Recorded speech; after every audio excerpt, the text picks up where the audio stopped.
আসসালামু আলাইকুম। আশা করছি ভালো আছেন, সুস্থ আছেন, নিরাপদে আছেন। আজকে একটি গুরুত্বপূর্ণ বিষয় নিয়ে কথা বলবো, সেটা হচ্ছে জব। অ্যাকচুয়ালি আমরা সবাই কম বেশি জব সার্চ করি, বিডি জবসে হোক বা অন্য কোনোভাবে হোক। আমরা চাই আমাদের ক্যারিয়ারটা একটু ভালো হোক, একটা ভালো স্যালারির জব করি। কিন্তু ম্যাক্সিমাম ক্ষেত্রে দেখা যায় যে যারা রিক্রুটার তারা অনেক সুন্দর করে একটা জব অ্যাডভার্টাইজ করেন এবং জেডি খুব গোছানো, অথবা অনেক সুন্দর করে রেসপন্সিবিলিটিগুলো দেয়া, কোম্পানির প্রোফাইল খুব সুন্দর করে দেয়া যে কোম্পানি কবে ফর্ম করেছে এবং কী নিয়ে কাজ করছে।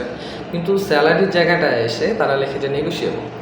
সো আমি এই পর্যন্ত যে কয়টা ফাইবার দিয়েছি এরকম নেগোশিয়েবল লেখা, অথবা তারা কোনো স্যালারি রেঞ্জ অথবা স্পেসিফিক স্যালারির কথা উল্লেখ করে নাই।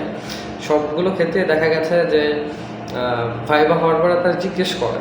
ম্যাক্সিমাম ক্ষেত্রে যাদের ভাইবা ভালো হয়, আমি যে কয়েক জায়গায় গিয়েছি ভাইবা, আলহামদুলিল্লাহ ভাইবা ভালো হয়েছে এবং তারা জিজ্ঞেস করেছেন যে স্যালারি কত চাই। আমি যখন স্যালারি চাই বা রেঞ্জ বলি, তারা আসলে লাভ দিয়ে ওঠেন লিটারেলি, বা তাদের চেহারার দিকে আসলে তাকানো যায় না। তারা এক্সপেক্ট করেন আমরা আরও অনেক কম স্যালারি চাবো, বা তাদের যে একটা ধরে তো রাখেন প্রত্যেকটা কোম্পানিতে, তাদের ধরে রাখার থেকেও কম চাবো, সিমিলার চাবো, এবং তারা আমাদেরকে ইজিলি নিয়োগ করে দিতে পারবেন। কিন্তু দিন শেষে এটা রিক্রুটার তাদের জন্য যেমন একটা সমস্যার জায়গা, যে তারা কোয়ালিফাইড ওয়ার্কার চাচ্ছেন, এমপ্লয়ি চাচ্ছেন, কিন্তু স্যালারি বেশি দিতে যাচ্ছেন না।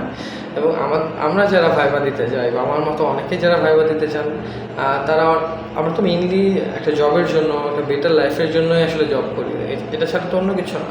তো আমাদের এক্সপেকটেশন যখন ফুলফিল না হয়, দেখা যায় একটা, দুইটা, তিনটা ফাইবার পরে আমরা কিন্তু আসলে হতাশ হয়ে যাই, বা অনেকেই হতাশ হয়ে যান যে আসলে মনে হয় আমি কোথাও খারাপ করছি, অথবা আমার মনে হয় আসলে কোনো জায়গায় ইমপ্রুভমেন্টের জায়গা আছে। আমি এত ভালো ভাইবা দিচ্ছি, আমার কপাল মনে হয় আসলে আমাকে সায় দিচ্ছে না। সো দিন শেষে যারা চাকরি প্রত্যাশী, তাদের মধ্যে কিন্তু একটা হতাশার তৈরি হতে পারে। একই সাথে আমি হয়তো রিক্রুটারের পার্সপেক্টিভ থেকে চিন্তা করি যে আমার কোম্পানির প্রফিটের জন্য আমি কিছু কম টাকা দিয়ে একজন এমপ্লয়ি রাখবো, ভালো এমপ্লয়ি রাখবো। সে কিন্তু বেশি দিন এখানে আসলে সাস্টেইন করবে না। সে যখন বেটার অপরচুনিটি পাবে, কোম্পানি ছেড়ে বেটার অপরচুনিটির দিকে যাবে।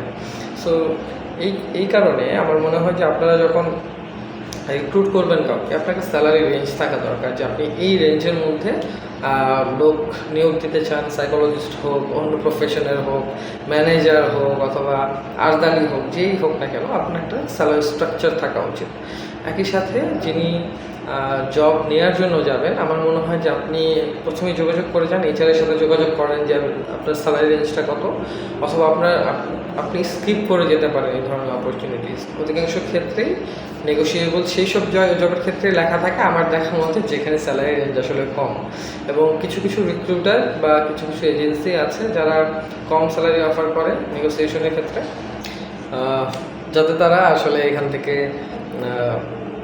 কম বেতনে কাউকে সিলেক্ট করতে পারে, অথবা তারা আগে থেকেই সিলেক্ট করে রাখে এমন কাউকে যে একটা ফর্মালিটি ভাইবা, আপনারা আসেন, ভাইবা দেন, কিন্তু আপনাদের চাকরি হবে না, অন্য কারো চাকরি হবে। সো রিক্রুটার যারা আছেন তাদের জন্য এটা রিকোয়েস্ট যে আপনারা মানুষকে অযথা হয়রানি করবেন না, এবং যারা জব সিকার আসলে তাদেরও একটু এখানে স্ট্র্যাটেজিক হতে হবে যে আমি কোথায় জব করতে যাব, কোনটায় অ্যাপ্লাই করব, এবং কোথায় হওয়ার পসিবিলিটি বেশি।